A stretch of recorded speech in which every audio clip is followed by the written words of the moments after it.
30%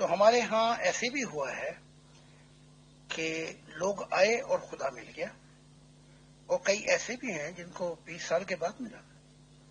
تو یہ ایک سفر ہے. جب خدا دیکھ لیتا ہے کہ وہ دل تیار ہو گیا ہے، ہم کون ہوتے ہیں یہ کہنے والے کہ ہم نے خالی کر دیا اپنے آپ کو. جب وہ دیکھ لیتا ہے کہ ہر چیز تیار ہو گئی ہے تو پھر روحانیت میں وہ پردے اٹھا دیتا ہے.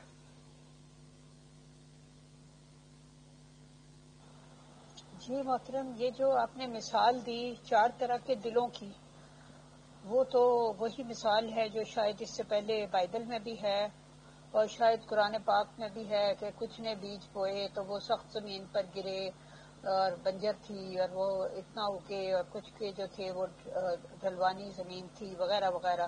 مطلب یہی مفہوم ہے جو پہلی کتابوں میں بھی سیم اسی طرح سے بیان ہوا ہے. تو دوسری بات یہ ہے کہ پھر آپ کا رول کیا ہے، کیونکہ جو لوگ مرزا غلام احمد قادیانی صاحب کے پاس آتے تھے تو وہ کہتے تھے کہ چلیں ٹھیک ہے، ہم نے آپ کو سچا مان لیا، اب آپ ہمارے لیے دعا کریں کہ اگر ہمارے اندر کوئی کمزوریاں ہیں، کوئی نفس کی یا کوئی وجہ ہے جس سے ہم خدا کا قرب نہیں پا سکتے، تو آپ ہمارے لیے دعا کریں تاکہ ہمیں بھی وہ راستہ مل جائے. تو اب آپ چونکہ درمیان میں ہیں تو میرا خیال ہے کہ آپ کا بھی یہی فرض ہے کہ آپ ان لوگوں کے لیے دعا کریں.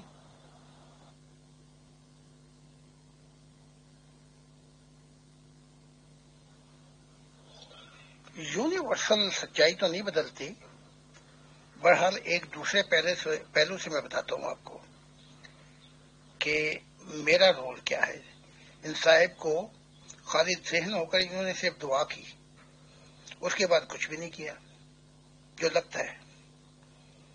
اگر میں غلطی پہ ہوں تو مجھے بتا دیں. پہلے تو میری تعلیمات ہیں جن کو سمجھنا ہے، یہ پہلے نمبر پہ. دوسری تعلیمات کا درجہ یہ ہے کہ اس کو ریئلائزیشن کرنا ہے، جڑ پکڑنا ہے دل کے اندر. تیسرا پھر اٹھ کھڑے ہونا ہے خدا کی منشا کے لیے. یہ تیسرا مددگار بننا ہے. یہی ہمارا وعدہ لیا جاتا ہے جب میں بیعت لیتا ہوں. بس ان 3 سفر کے اندر کسی بھی زندگی کے موڑ پر روحانی حصے کھل جاتی ہیں. یہ میں نے تمام اپنے ہزاروں ممبروں بھی کہا، اور یہ خدا نے بھی کہا مجھ سے کہ ان 3 چیزوں کے کرنے کے بعد، مددگار بننے کے بعد، خوشخبری کو پہنچانے کے لیے اور اپنی زندگی کو قربانی کے لیے رکھنا، بس اس زندگی کے اندر ہی روحانیت ایک دفعہ دکھائی نہیں دے گا، بلکہ مشاہدات، سفر اور تجربات کی ایک دنیا کھل جائے گی.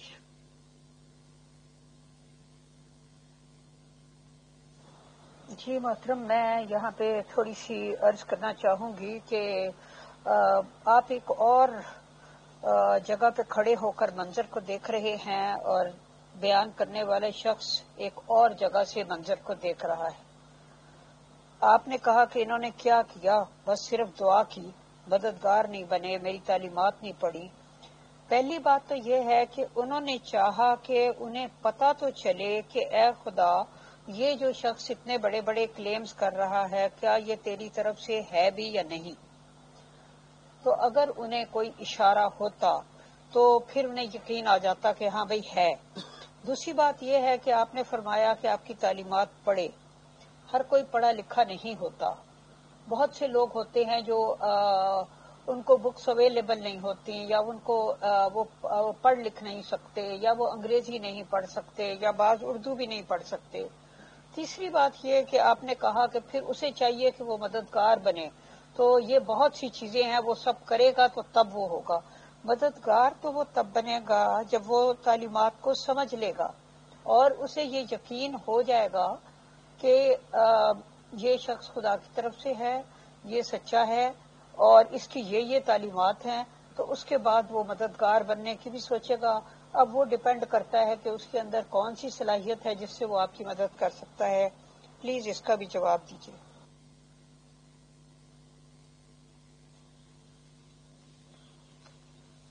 یہ خدا کا اختیار ہے، اور اس اختیار کو ہزاروں مرتبہ ہم نے مشاہدہ کر لیا ہے کہ کچھ لوگ آتے ہیں، ابھی کتاب بھی نہیں پڑھی، جو میں کہہ رہا تھا وہ کتاب پڑھنے سے مراد یہ تھی کوئی اور پڑھ کے سنا دے انہیں، لیکن اس تعلیم کو دل میں اپنے جگہ دے دیں، کہنے کا مقصد یہ تھا۔ اس کا مشاہدہ یہ ہے کہ خدا کا اختیار جو ہے وہ خدا کے پاس ہے، میرے پاس ہوتا تو میں اس کو ابھی دکھا دیتا۔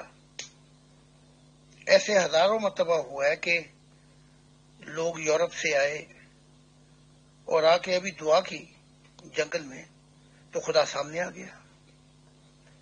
اب یہ خدا کا اختیار بتا رہا ہوں میں۔ آپ لوگ یہ چاہتے ہیں کہ ہر جگہ پہ میں اپنا اختیار جو ہے، خدا کا اختیار میں استعمال کروں، یہ نہیں ہوتا۔ پھر ایسے لوگ بھی ہیں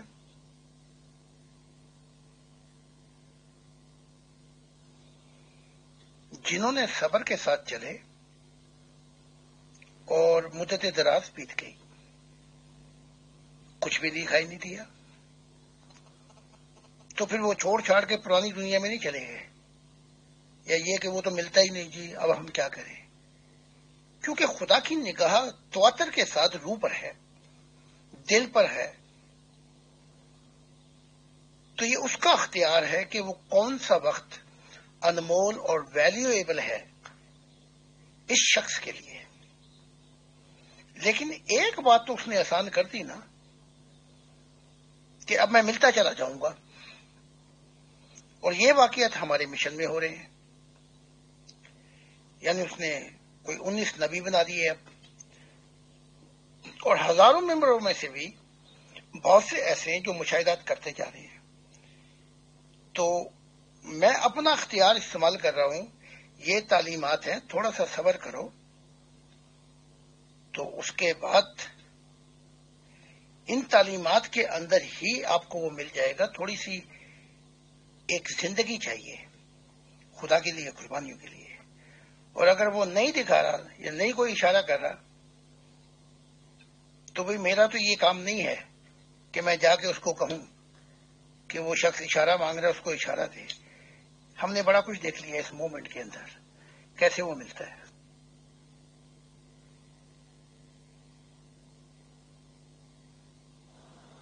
جی محترم، ایسا ہے کہ آپ نے فرمایا کہ یہ خدا کا اختیار ہے، میرا اس میں کوئی اختیار نہیں۔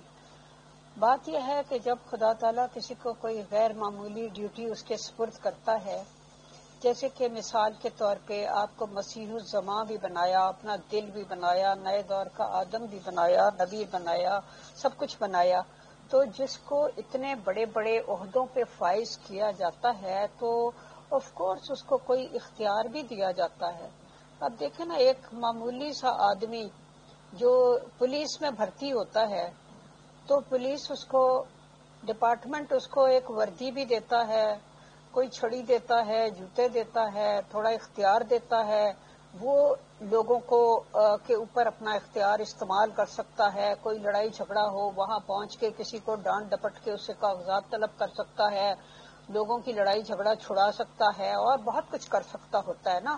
اگر وہ بھی عام آدمیوں جیسا ہو تو میرا مطلب ہے کہ اس کو پولیس ڈپارٹمنٹ میں، چاہے وہ ایک معمولی سا سپاہی ہی کیوں نہ ہو، لیکن وہ بھی اپنا تھوڑا سا انفلوئنس استعمال کر سکتا ہے۔ تو پھر جس کو خدا تعالی اتنا بڑا درجہ دے تو آخر اس کو کچھ نہ کچھ اختیارات بھی دیتا ہوگا۔ اب میں باقی بات اگلی آڈیو میں کرتی ہوں۔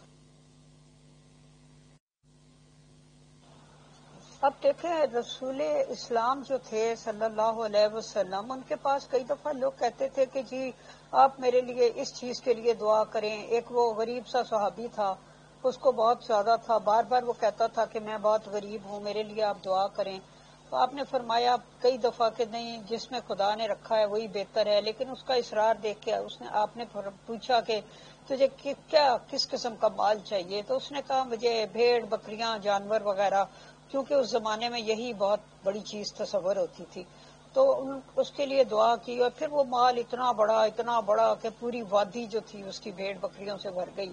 وہ الگ بات ہے کہ وہ پھر مال اس کے لیے اچھا ثابت نہیں ہوا، لیکن بہرحال لوگ یہ سمجھتے تھے کہ ان کی زبان سے کوئی بات نکلے گی تو پوری ہو جائے گی، وہ ہمارے لیے دعا کریں گے تو ہمیں خیر و برکت ملے گی اور وغیرہ وغیرہ. اور کئی لوگ ایسے تھے جن کے سینے پہ ہاتھ پھیر کر ہی مطلب ان کے دل میں خدا کی محبت داخل کر دیتے تھے وغیرہ وغیرہ، اس قسم کی باتیں ہیں. تو ظاہر ہے لوگوں نے یہ باتیں سنی ہوتی ہیں تو وہ توقع کرتے ہیں کہ ہم ایک کلیمنٹ نبوت کے دعوے دار کے پاس جا رہے ہیں اور ہم اس کی دعوے جات پر ایمان لانا چاہتے ہیں تو ہمیں کچھ تو حاصل ہو. اس بارے میں آپ کیا فرماتے ہیں؟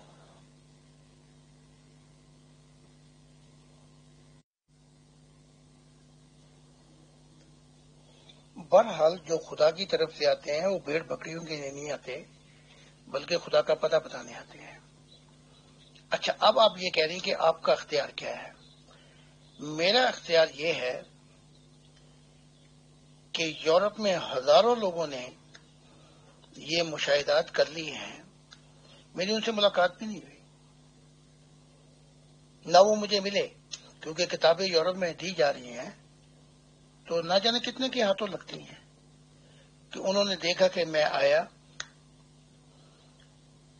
اور میں نے آ کے ان کو خدا سے ملا دیا. اختیار تو میرا بہت ہے.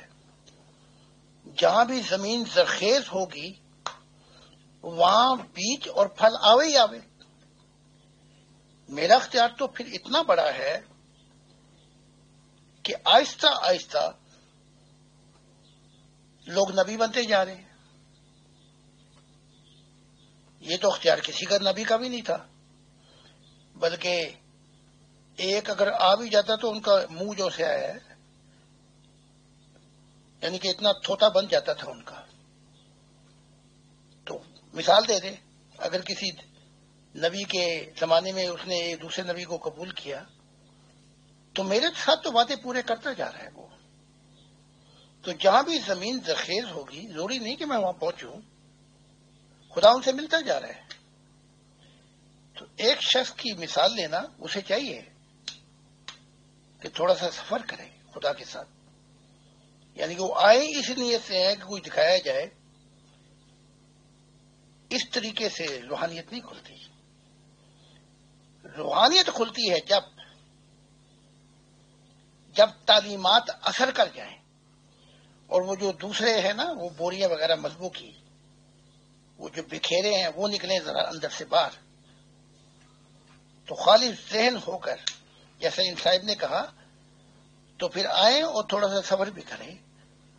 تو جیسے یورپ میں مل جاتا ہے اور میں پہنچ جاتا ہوں، ان کو بھی مل جائے گا. جی محترم، ایسا ہے کہ اب دیکھیں نا، خدا کے فرستادہ کا تو رول یہ ہوتا ہے کہ وہ روحانی لحاظ سے کمزور اور لاچار لوگوں کی مدد کرے، ان کو روحانی ان کی جو بھوک پیاس ہے وہ دور کرے. کیونکہ آپ جب بھی آتے ہیں گروپ میں تو آپ یہی کہتے ہیں وہ لوگ جن کو روحانی لحاظ سے کوئی بھوک پیاس ہے وہ آئیں تو میں ان کی روحانی بھوک مٹاؤں. اب بات یہ ہے کہ جو بھوکے ہیں ان کی تسلی تو تبھی ہوگی جب ان کے پیٹ میں کچھ جائے گا. اب آپ لاکھ کہتے رہیں کہ یورپ میں اور انگریزوں میں اور یورپین لوگوں میں بہت سے لوگوں کو خدا مل گیا. اب جس کے پیٹ میں دانا جائے گا وہ تو کہے گا ہاں بھائی میرا پیٹ بھرا ہے. جس کے میں نہیں گیا تو وہ تو لوگ اس باتوں سے خوش نہیں ہو سکتا کہ 18-19 نبی آ گئے اور اس طرح لوگوں کے اوپر خدا ظاہر ہو رہا ہے، بلکہ وہ تو اور زیادہ جس کو کہتے ہیں احساس محرومی کا شکار ہو جائے گا. تو کیونکہ اسے یہ کہنے سے کہ تمہارے اندر یہ خرابی ہے اس لیے تمہیں نہیں مل رہا، اس لیے تمہیں کچھ نہیں دکھ رہا، تو ایسا تو میرا خیال ہے کہ نہیں کہنا چاہیے. اس کے ساتھ شفقت کا سلوک کرنا چاہیے، کیونکہ آخر طبیب کے پاس مریض ہی آتے ہیں نا. اگر وہ پہلے ہی صحت مند ہوں تو پھر وہ طبیب کے پاس جائیں ہی کیوں، انہیں کیا تکلیف ہے. اور دوسری بات یہ ہے کہ یہ جو ایک مذہب کو چھوڑ کے دوسری طرف ہجرت ہوتی ہے یہ کوئی کھیل نہیں ہوتی.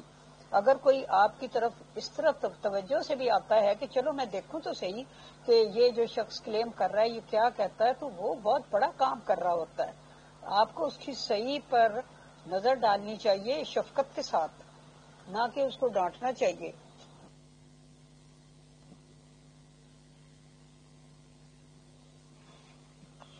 بہت سے لوگ ہیں ایشیا میں بھی، بلکہ ہم ٹیسٹامونی ان کی بتاتے رہتے ہیں. نہ ہماری ملاقات ہوئی اور انہوں نے خدا کو دیکھ لیا، مشاہدات ہوئے. اب ہر شخص کے لیے، ہر شخص کے دل کی نوعیت اور دل پہ نگاہ رکھنے والا جو ہے وہ خدا کی ذات ہے. میں پھر آپ کو سمجھا رہا ہوں. تو یہ نہیں کہ یہ جو ایک آپ کیس سامنے رکھ رہی ہیں، بہت سے لوگ ہیں جن کو خدا ملا، انہوں نے دعا کی، خدا نے بتا دیا ان کو.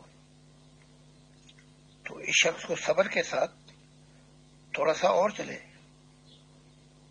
تو ایشیا میں بھی بڑے لوگ ہیں، بلکہ کہیں گی تو میں اس کو کہہ دوں گا کہ وہ دکھا دیں. ان کی تحریریں، ان کے الفاظ ہیں کہ ہم نے دعا کی اور حق تعالیٰ نے ہمیں بتا دیا کہ مسیح الزماں کون ہے اور میں کون ہوں. تو کوئی ایسی بات نہیں ہے، یہ دانشانوں کی بات نہیں ہے، بس یہ ہے سفر دل کا. کسی کو تھوڑا سا انتظار کرنا پڑتا ہے اور کسی کو پہلے مل جاتا ہے. لیکن اس سفر کے اندر کچھ چیزیں اور بھی آ جاتی ہیں. صرف یہی نہیں کہ ہر کوئی شخص آئے اور کہے کہ ذرا بتا دکھا، اور یہ خدا پہ لازم ہے کہ وہ بتائے اور دکھائے. محترم زاہد خان صاحب، آپ کی لوگوں کی بات چیت چل رہی ہے اور بہت ہی زیادہ علمی ڈسکشنز ہو رہے ہیں سر. بیچ میں کچھ بھی کہنا اور سننا بنتا نہیں ہے. بٹ میری آپ سے ہمبل ریکویسٹ ہے اس درمیان میں کہ جو 16-17 نبیے آپ لوگوں نے بنائے ہیں، مطلب خدا نے بنائے ہیں آپ کے ذریعے سے، تو پہلے یہ سلسلہ شروع ہوا تھا اور کچھ لوگوں سے ہم نے بات چیت بھی کی تھی پیور ڈسکشن گروپ میں.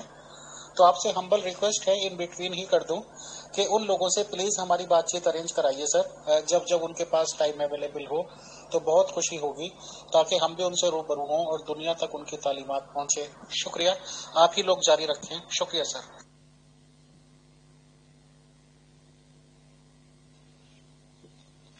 ان انبیاؤں نے میری تعلیمات اور کتابوں میں بتایا ہے کہ جب ایک سفر لمبا ہو جائے اور اس کے باوجود سوسائٹی ان کو موقع نہ دے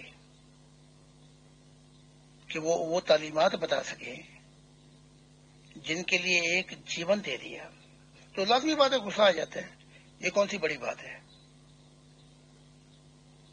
غصہ تو اس سفر کے اندر مجھے ہی بڑا آتا تھا، لیکن وقت نے کندن کر دیا. میں نے دیکھ لیا کہ یہ سفر غصے کے اندر ہمیشہ کام خراب ہو جاتے ہیں. تو وقت نے اور خدا کی ہدایات نے مجھے کہ میرا کام جو ہے یہ تعلیمات کو پیش کرتا رہوں. اگر اس صدی کے انسان قبول نہیں کرتے تو کوئی بات نہیں، آنے والی صدی جو ہے وہ خدا والوں کی ہوگی. تو غصہ تو آتا ہے، یعنی کہ منافق تو نہیں بن سکتا انسان.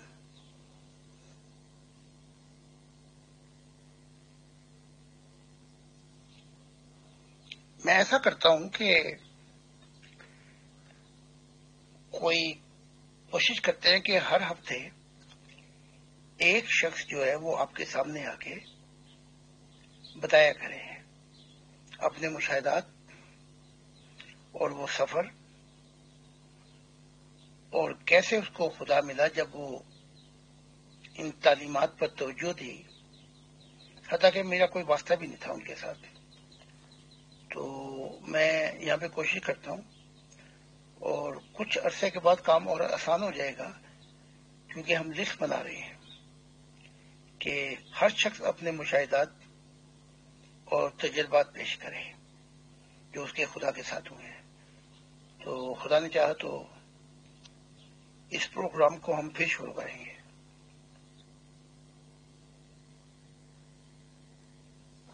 جی محترم، ایسا ہے نا کہ اگر استاد غصہ کرے تو یہ استاد کی کمزوری ہوتی ہے. اس کا مطلب ہوتا ہے کہ وہ خود صحیح طرح سے سمجھا نہیں پا رہا اور یہ بات نہیں سمجھ رہا کہ طالب علم کا کیلیبر کتنا ہے. مجھے ایک کسی استاد کی بات یاد آ رہی ہے کہ وہ ایک طالب علم پہ انہوں نے غصہ کیا ایک دفعہ صرف، اور اس کے بعد انہوں نے اپنی جو آٹو بایوگرافی لکھی اس میں انہوں نے کہا کہ میں اس پر ہمیشہ شرمندہ رہا، کیونکہ جب میں اس کو ایک بات سمجھ نہیں آتی تھی وہ بار بار پوچھتا تھا، حتیٰ کہ میں نے غصے سے اس کو جھڑکا تو وہ کہنے لگا کہ سر آپ اتنا غصہ کیوں کرتے ہیں، آخر میں آپ سے نہیں پوچھوں گا تو میں کس سے پوچھوں گا، آپ میرے استاد ہیں، اگر میری سمجھ میں نہیں آ رہا تو کسی اور طریقے سے مجھے سمجھائیں کہ مجھے سمجھ میں آ جائے۔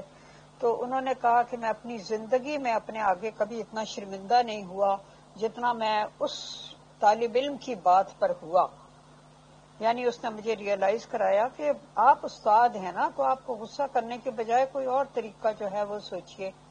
اس طرح اگر جو طبیب ہوتا ہے وہ مریض پہ غصہ کرنے لگے کہ تمہاری کھانسی بند کیوں نہیں ہو رہی، تم نے کھاؤں کھاؤں لگائی ہوئی ہے، دفعہ ہو پرے ہو کے بیٹھو، تو وہ مریض بیچارے پہ کیا گزرے گی۔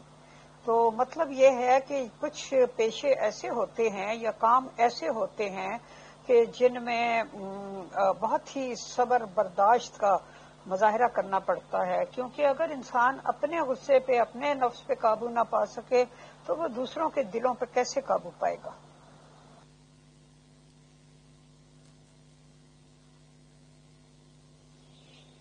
ایسی بات نہیں ہے، ایسی باتیں وہ لوگ کرتے ہیں جو اسٹیڈیم میں بیٹھ کے میچ دیکھتے ہیں، ایسے ہونا چاہیے تھا، یوں ہونا چاہیے تھا، ایسے کرو ویسے کرو۔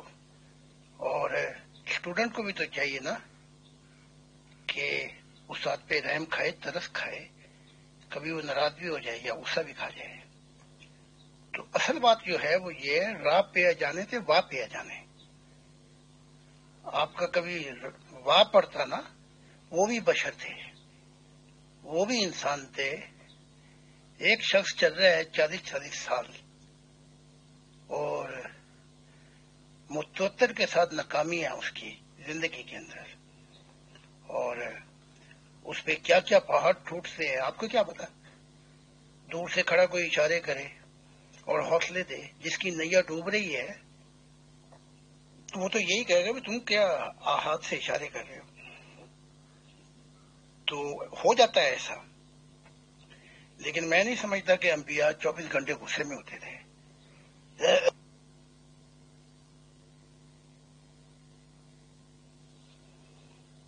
اب محمد عربی جو اسلام کے فاؤنڈر ہیں، غصے میں بڑے غلط فیصلے کیے اور پھر راتوں کو روتے بھی تھے، معافی بھی مانگتے تھے۔ تو نوح کے ساتھ بھی کچھ ایسے واقعات ہوئے۔ یہ وہ لوگ ہیں جو اپنی زندگی دے بیٹھتے ہیں، تو ہو جاتا ہے اس سفر کے اندر، تو ہو جاتا ہے اس سفر کے اندر ایسا۔ تو انبیاء کے سفر بہت بڑے ہوتے ہیں، میں نے ان کی زندگیاں دیکھی ہیں، میں مسیح السماء ہوں، میں نے ماضی میں پہنچ کے دیکھے ہیں وہ سفر ان کے۔ تو ایسی کوئی بات نہیں ہے جیسے آپ کہہ رہی ہیں کہ ان کا یہ ہونا چاہیے، ان کے سٹینڈرڈ یوں ہونے چاہیے، ایسی نہیں ہے۔ تو جو لوگ اپنی زندگی کے تن من دھن کو، اپنی زندگی کو لگا دیں خدا کے حضور، ہو جاتے ہیں کوئی ایسے وقت میں کہ وہ ناراض ہو جائیں یا غصہ کھا جائیں، تو وہ ایک مثال یا 4 مثالیں سمجھ کے پکڑ کے بیٹھ جائیں گے بھئی ان کا صبر جو ہے وہ بے صبرے ہو گئے۔ ایسا بالکل بھی نہیں ہے۔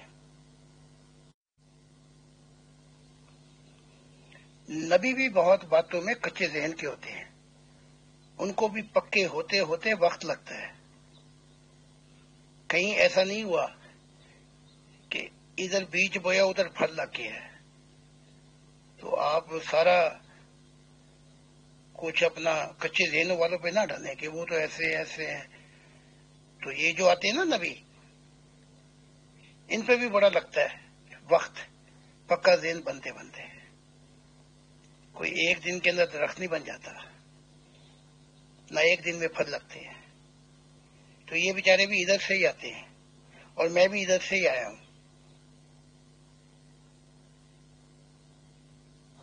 جی محترم، اصل میں بات یہ ہوتی ہے کہ دیکھیں ایک عام انسان جو ہوتا ہے اس کی زندگی میں بھی حسب خواہش تو کچھ نہیں ہو رہا ہوتا. یہ دنیا کچھ اس طرح سے بنائی گئی ہے کہ اس میں وہ کہتے ہیں کہ یہاں کسی کو بھی کچھ حسب آرزو نہ ملا، کسی کو ہم نہ ملے اور ہم کو تو نہ ملا. تو یہ دنیا اس طرح بنائی گئی ہے کہ ہر بندے کی ہر خواہش پوری نہیں ہوتی. کوئی بندہ چاہتا ہے کہ اس کی اولاد جو ہے وہ نیک ہو، فرما بردار ہو، اچھی تعلیم حاصل کرے، وہ نہیں کرتی. تو چیزیں مرضی کے خلاف ہوتی رہتی ہیں. تو ہر بندہ جو صبر کے ساتھ چلتا ہے وہ اپنے آپ کو صبر اسی طرح دیتا ہے کہ وہ یہ کہتا ہے کہ ٹھیک ہے، ایک چیز میں نے چاہی، ایک چیز خدا نے چاہی. جو میں نے چاہا وہ نہیں ہوا، جو خدا نے چاہا وہ ہو گیا. تو یہ چیز اس کو ریلیکس کر دیتی ہے. تو اسی طرح انبیاء کو جب ان کے مشن میں جو حسب توقع کامیابی نہیں ہوتی تو وہ تو بہت زیادہ خدا کے قریب ہوتے ہیں. انہیں تو اپنے آپ کو یہ تسلی دینے میں ذرا سا بھی ٹائم نہیں لگنا چاہیے کہ ٹھیک ہے، اگر خدا تعالیٰ فی الحال لوگوں کے دل میری طرف نہیں پھیر رہا تو اس میں کوئی حکمت ہوگی، اور مجھے اپنے راستے پر صبر سے چلتے رہنا چاہیے اور لوگوں کو حوصلہ دینا، ان کو مدد کرنا، ان کو روحانی لحاظ سے مدد کرنا، یہ سب کرتے رہنا چاہیے. کیا ایسا پاسبل نہیں ہے؟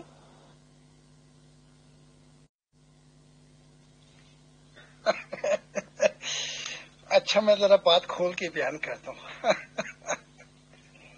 وہ کسی نے لکھا بھی ہے کہ سیانے کہتے ہیں کہ ٹیمپر لوز کرنا کمزوری کی دلیل ہے. کیا یہ سچ ہے؟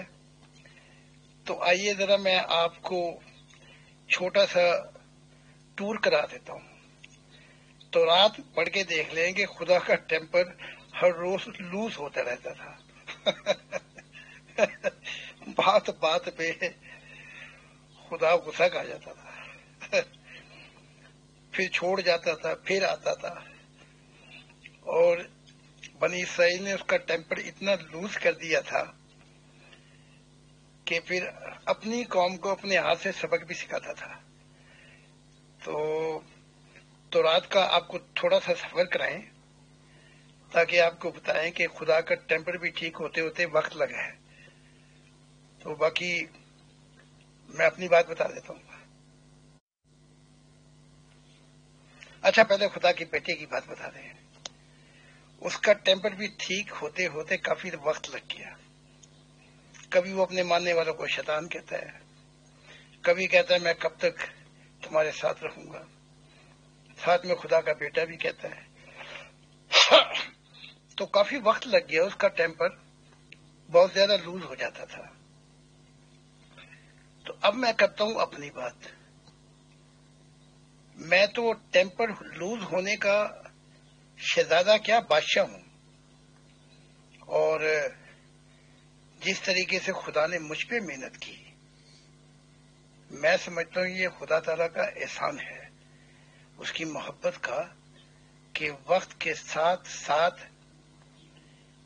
یہ جیسے آپ نے کہا نا کچا ذہن کو چھوڑ دیں، سارا کچھ ہی کچا ہوتے ہوئے پکا ہوا ہے یہاں پہ، چاہے وہ سوچ ہو یا شعور ہو یا سچائی ہو یا دل ہو یا روح ہو یا کچھ اور ہو. تو عرض کرنا یہ ہے کہ دوسروں کی مثالیں کیا دوں میں اپنی مثال خود ہوں آپ کے سامنے. اچھا، پہلے خدا کی بیٹے کی بات بتا دیں. اس کا ٹیمپر بھی ٹھیک ہوتے ہوتے کافی وقت لگ گیا. خدا کا ٹیمپر اتنا لوز ہو گیا کہ ہارون کے، جسے نبی بھی کہا جاتا ہے، دونوں بیٹے مار دیے. بس ایسے کہ وہ نجور جلانے کے لیے آئے اور تھوڑی سی شراب پی ہوئی تھی. بس پھر کیا تھا، ہارون بہت یعنی کہ خفا، یعنی کہ بہت دل میں غم کیا کہ یہ کیسا خدا ہے. دوسرا موقع آیا تو خدا نے بنی اسرائیل کو ہی زمین کے اندر دھکیلنا شروع کیا، تب موسیٰ اور یہ ہارون یہ وہ چلا کے جو برکتوں والا تیل تھا بیچ میں آئے، ورنہ خدا ان کو سب کو ہی مار دیتا۔ تو اگر کہیں گی تو اگلا پروگرام اسی پہ رکھ لیتے ہیں، میں بائبل اپنے سامنے رکھ لوں گا اور آپ کو بتاؤں گا کہ خدا کا ٹیمپر کتنی دفعہ لوز ہوا۔ تو یہ بس وقت کی بات ہے، ان راگوں کو اپنے وقت پہ چھوڑو تو بہتر ہوگا۔ ہر وہ بھی ایک دور تھا، یہ بھی ایک دور ہے۔ تو کیونکہ آپ کے مشاہدات نہیں ہیں روح کی دنیا میں، آپ کا سفر نہیں ہے، آپ کو خبر نہیں ہے کہ روح کی دنیا میں ہوتا کیا ہے اور خدا کے معاملات کیا ہیں اور خدا کیسے کیسے سلوک کرتا ہے۔ اگر سمجھ لگ گئی تو 14 طبق روشن ہو جائیں گے۔ اگر کہیں گے تو اسی مضمون پہ میں آپ کو ایک سفر پہ لے چلوں گا۔ جی محترم، حضرت موسیٰ علیہ السلام کے ٹیمپر کا تو قرآن پاک پڑھ کے پتہ چلتا ہے کہ بہت وہ غصے میں آ گئے تھے اور انہوں نے پھر وہ تختیاں بھی توڑ دی تھی جو انہیں آسمانی ہدایات ملی تھیں، اور اپنے بھائی کو بھی داڑھی اور سر کے بالوں سے پکڑ کے گھسیٹا تھا۔ کچھ اس قسم کے واقعات پڑھے تھے میں نے قرآن کریم میں، تو اس سے اندازہ ہوا تھا کہ بہت جلدی ان کو غصہ آ جاتا تھا۔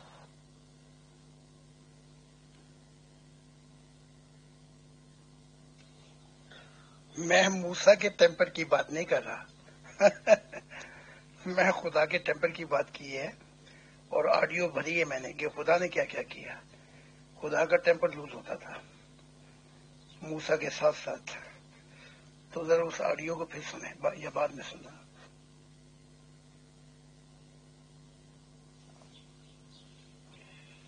خدا تو محبت ہے، اس میں شک کیا ہے، اور زندگی جو کائنات میں آئی اس کا وجود ہی محبت ہے۔ تو آپ خدا کے ٹیمپر کو ٹیسٹ کرتے جائیں، اور آپ کو کھلی چھٹی ہے ظلم کی، اور آپ جو چاہیں کریں، اور خدا سے یہ توقع رکھیں کہ بس خدا محبت ہی کرتا رہے۔ ایسا نہیں ہوتا۔ تو پھر اتنا بھی جان لے جیسے وہ رحیم ہے وہ حکیم بھی ہے، وہ پھر علاج بھی کرنا جانتا ہے۔ تو جس دور میں جس صورتحال تھی پھر اس سے وہ نمٹنا بھی جانتا ہے۔ اب یہ جو دور آ گیا ہے جس دور میں میں ہوں، تو جب میں نے وہ دل کی بازی جیت لی تو اس نے کہہ دیا کہ اب میری دنیا جو ہے اس کے وارث میرے محبت کرنے والے ہوں گے۔ تو اس میں کون سی ایسی بات ہے؟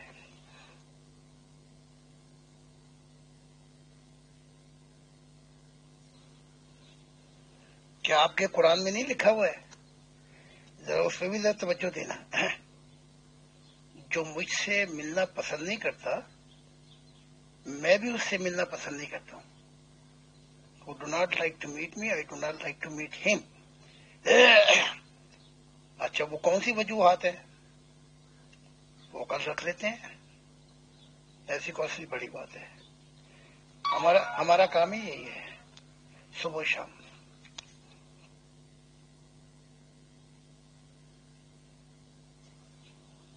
امیر فیضل صاحب، جیسے میں نے کہا ہے مغل اجالا صاحبہ کو کہ ہمارا کام ہی یہی ہے، صبح شام بولو، صبح شام ہرے کرشنا ہرے رام۔ تو آپ تو خوش ہو گئے ہوں گے ان الفاظوں پہ، بولو صبح شام ہرے کرشنا ہرے رام۔ تو کل سے پھر ٹیمپر پہ شروع کر دیتے ہیں۔ جی محترم، اصل میں نے وہ تو پورا آپ کا سنا تھا کہ آپ نے خدا کے ٹیمپر کی بات کی تھی۔ میں نے تو ویسے اس میں ایڈ کیا تھا کہ حضرت موسیٰ علیہ السلام بھی ٹیمپر لوز کر جاتے تھے، اور وہ تختیاں جن پہ وہ احکامات لکھوا کر 40 دن کے بعد لائے تھے وہ بھی انہوں نے غصے میں پھینکی اور وہ ٹوٹ گئی۔ تو مطلب یہ تھا کہ یہ سب کچھ بھی ہمارے سننے دیکھنے میں آتا ہے نا. ظاہر ہے ہم لوگ سب کچھ پڑھتے ہیں، جاننے کی کوشش کرتے ہیں. طالب علم جو ہوئے تو یہ خواہش ہوتی ہے. تو ضرور آپ اس پہ رکھیں کہ کس طرح انبیاء غصہ کرتے تھے، خدا تعالیٰ کس طرح غصہ کرتا ہے. ویسے یہ بات ہے کہ الحمدللہ ہم نے تو جتنی زندگی گزاری ہے، جب سے ہوش سنبھالا ہے، اپنے ساتھ اس کا ہمیشہ شفقت اور محبت کا تعلق ہی دیکھا ہے. ہمیں تو ایسا کوئی ایکسپیرینس نہیں ہے. الحمدللہ اس کی طرف سے ہمیشہ کیئر، محبت، شفقت ہی دیکھی ہے. تو بہرحال لیکن یہ سب بھی جاننا چاہیں گے جو آپ بیان کریں گے، تو انشاءاللہ پھر کل ملتے ہیں، کیونکہ آج تو وقت پورا ہو گیا. جی ٹھیک ہے محترم، کل کا ٹاپک ڈیسائیڈ ہو گیا، تو انشاءاللہ پھر کل ملتے ہیں. آپ کی تشریف آوری کا بہت شکریہ. آج میرا خیال ہے کافی سوال ایسے تھے جن سے آپ کو تھوڑا سا اریٹیشن ہوئی ہوگی. بہرحال ہماری معذرت قبول کیجیے. بہت بہت شکریہ آپ کی تشریف آوری کا. چلو ٹھیک ہے، پھر مجھ سے غلطی ہوئی کہ میں سمجھا شاید وہ آڈیو آپ نے نظر انداز کر دی. تو ہاں وہ واقعہ لکھوا کے لے کے آئے تھے، لکھوا کے لے کے نہیں آئے تھے، خود ہی لکھ کر لے کے آئے تھے. وہ تختیوں پر بڑے علوم حاصل کیے تھے موسیٰ نے، بڑا آرام سے بیٹھ کر اور بڑی خوش دلی سے، اور یوں کہہ لو کہ 40 دن کی چھٹی گزار کے آئے تھے. کیونکہ نیچے تو وہ نہیں لکھی جاتی، وہاں تو روز ہی غصہ چڑھتا تھا. تو بہرحال کل بات کریں گے. بہت بہت شکریہ امیر فیصل صاحب، آپ کا بھی، مغل اجالا صاحبہ کا بھی، اور دیگر ٹیم، اور جو کچھ سوالات ہیں. اگر میں مطمئن نہیں کر سکا تو میری غلطی. اگر کسی کے دل میں بات اتر جائے اور خدا مل جائے تو پھر یہ خدا کی عنایات. بہت بہت شکریہ.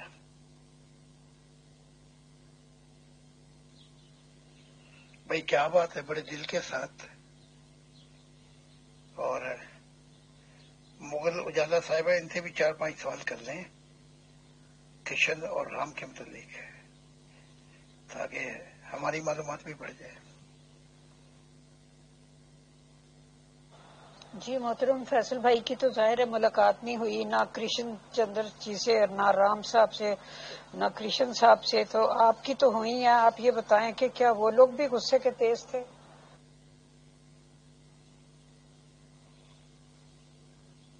ایک دفعہ پھر میں دلی طور پر امیر فیصل صاحب کا بہت ہی شکر گزار ہوں، کیونکہ جب سے ہماری دوستی ہوئی، جب سے ہمارا ملن ہوا، آج تک ہمارے اور ان کے درمیان کوئی ایسی بات نہیں آئی جس سے کوئی ناپسندیدگی ہو یا ناراضگی ہو. بلکہ میں نے تو یہی دیکھا ہے کہ یہ ہمارے اور امیر فیصل کے صاحب کے درمیان یہ پریم کی گنگا بڑے زور شور سے جاری ہے. اور ہم نے تو ان کو ایک عظیم انسان پایا، جو صرف جمہوریت پسندی کا دعویٰ نہیں کرتا بلکہ ایسے ماحول میں رہنا بھی چاہتا ہے. تو ہمیں بھی بڑا کچھ سیکھنے کو ملتا ہے. تو ہرے کرشنا ہرے رام تو ہے، تو امیر فیصل صاحب بھی زندہ باد، اپنی شان میں ایک نرالی مخلوق ہیں. جی محترم، اب ویسے تو پروگرام کا اختتام ہو رہا تھا، لیکن ایک سوال آ گیا ہے تو پڑھ دیتی ہوں میں آپ کے سامنے. آپ چاہیں تو آج جواب دے دیں، چاہیں تو کل دے دیں، ہم کل پھر لگا دیں گے. زاہد خان صاحب سے سوال. زاہد صاحب نے کچھ دن پہلے اپنے خدا کی تصویر لگائی تھی جو ایک انسان کی تصویر ہے. زاہد خان صاحب سے سوال ہے کہ بتائیں کہ آپ کے خدا کی پیدائش سے پہلے کائنات کی حالت کیا تھی؟ آپ کا خدا کب، کہاں اور کیسے پیدا ہوا؟ کہاں پرورش پائی؟ اس کے والدین کون تھے؟ اس کی رہائش اس وقت کہاں ہے؟ اس وقت کہاں ہے؟ ایک انسان کی حیثیت سے وہ کائنات کا نظام کیسے سنبھالتا ہے؟ آپ کا خدا کتنی زندگی پائے گا آپ کے خدا کی وفات کے بعد کائنات کی حالت کیا ہوگی؟ یہ ایک ممبر کا سوال ہے۔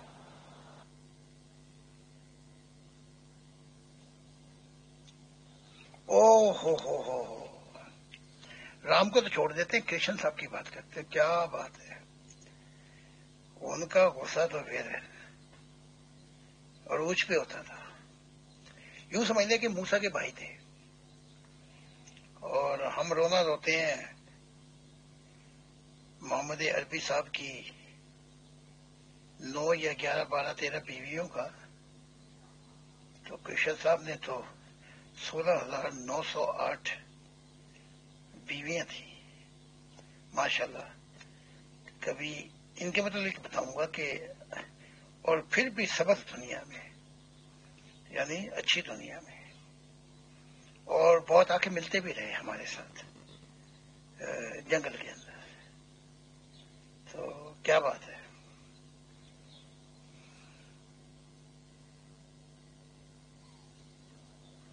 بتایا تو بہت کچھ ہے ہم نے اپنی کتابوں میں، لیکن ان کے بچے پڑھا کریں گے میری کتابیں، اور وہ بہت آگے نکل جائیں گے،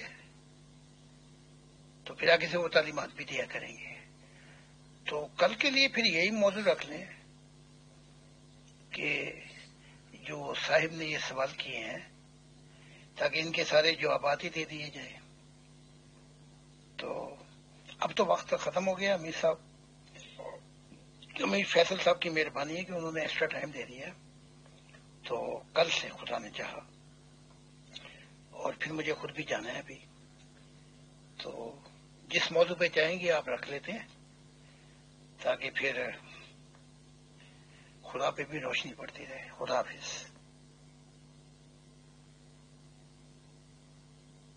جی محترم، بہت شکریہ۔ کل ہم خدا تعالیٰ کے غصے پر بھی بات کر لیں گے، توریت وغیرہ کے حوالے سے، اور باقی آسمانی کتابوں کے حوالے سے، اور یہ جو سوال ہے یہ میں دوبارہ آپ کو پوسٹ کر دوں گی، تو اس پہ بھی بات ہو جائے گی۔ دونوں چیزیں کل پہ انشاءاللہ رکھ لیتے ہیں۔ فیصل بھائی، زاہد صاحب نے آپ کی تو بڑے کھلے دل سے تعریف کی ہے، ریئل فرینڈ اور پتہ نہیں کیا کیا آپ کو کہہ دیا، لیکن میرے سے وہ کچھ ناراض لگتے ہیں۔ محترم زاہد خان صاحب، بہت بہت شکریہ، بہت جزاک اللہ۔ اصل میں سر سچی بات یہ ہے کہ یہ مجھ امیر فیصل کی خوش نصیبی ہے کہ خدا تعالیٰ نے آپ جیسے لوگوں کو میرے دوست کے روپ میں کیا سر، اور مجھے فخر ہے ایسی دوستی پر کہ وقت کے ایک نبوت کے دعوے دار، وقت کے ایک خدا کا دل ہونے کے دعوے دار، اتنے عظیم شخصیت، اتنے جینیس، اتنے مائنڈڈ لوگوں سے، اور زاہد خان صاحب سے اسپیشلی میری دوستی کا شرف حاصل ہوا، تو اس کے لیے میں خدا کا بھی شکر ادا کرتا ہوں سر، اور خدا تعالیٰ آپ کو صحت و عافیت، صحت و تندرستی کے ساتھ لمبی زندگی عنایت فرمائے۔ آپ تشریف لائے، اس کے لیے بہت بہت شکریہ۔ انشاءاللہ اگلے سیشن میں پھر ملاقات ہوتی ہے سر۔ شکریہ، جزاک اللہ ونس اگین۔ مغل میم، مجھے ایسا لگ رہا ہے کہ میں سوال کیا ہی نہیں کروں گا کسی سے زیادہ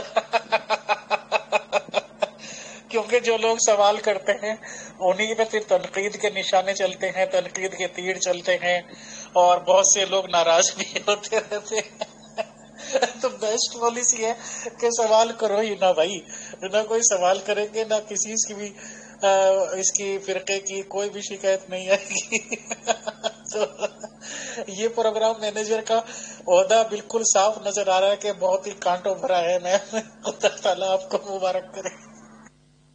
فیصل بھائی، مجھے ایک شعر یاد آ رہا ہے اپنے بھی خفا مجھ سے بیگانے بھی ناخوش، اپنے بھی خفا مجھ سے ہیں بیگانے بھی ناخوش، میں زہر ہلاہل کو کبھی کہہ نہ سکا کند۔ فیصل بھائی، میرا خیال ہے میں ریٹائرمنٹ لے لوں۔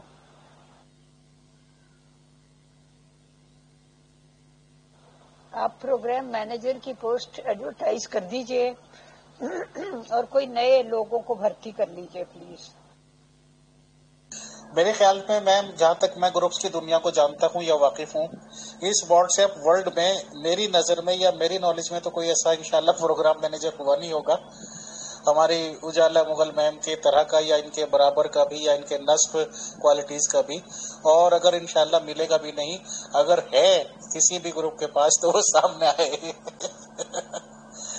سارے گروپس کو دعوت دی جاتی ہے کہ مغل میم جیسے پروگرام مینیجر وہ دکھائیں۔ شکریہ، اور خدا تعالیٰ نے آپ کو بہت ہی مائنڈڈ بنایا ہے میم، خدا تعالیٰ آپ کا زندگی کو برقرار رکھے، آپ کو صحت و عافیت، صحت و تندرستی کے ساتھ لمبی زندگی عنایت فرمائے۔ یہ ہماری خوش نصیبی ہے کہ آپ جیسی عظیم پرسنالٹی کا ساتھ ہمیں ملا ہے۔ بہت شکریہ، بہت جزاک اللہ۔ فیصل بھائی مجھے تو لگتا ہے آپ کے گروپ کے کسی خونخوار ممبر کے ہاتھوں میں نے شہید ہو جانا ہے۔ نہیں میم، ایسا بالکل بھی پاسبل نہیں ہے انشاءاللہ۔ امیر فیصل بے شک ایک آریہ سماجی میں جنم لیا ہے، لیکن مجاہدین کا ساتھ اتنا زیادہ ٹائم کا ہو گیا کہ انشاءاللہ مجاہدوں سے بھی بڑھ کے مجاہد ہیں۔ ایسا تو کوئی نظر میں سوچ بھی نہیں سکے گا انشاءاللہ۔ عمل دخل تو بہت دور کی بات ہے، اور ایسا ٹائم تو اب ختم ہو گئے میم، ایسے تو کسی کے سوچنے تک کی بھی انشاءاللہ طاقت نہیں ہے، باقی تو کیا۔ مغل میم وہ ٹائم کچھ اور تھے، یہ ٹائم کچھ اور ہیں۔ جب لیک رام کا قتل کر دیا گیا تھا، جب یہ کیا لکھا آپ نے فخر الدین ملتانی کا قتل کر دیا گیا تھا، اب ایسی چیزیں پاسبل نہیں ہیں، بالکل پاسبل نہیں ہیں۔ نیا زمانہ ہے، نیا دور ہے۔ شکریہ، جزاک اللہ۔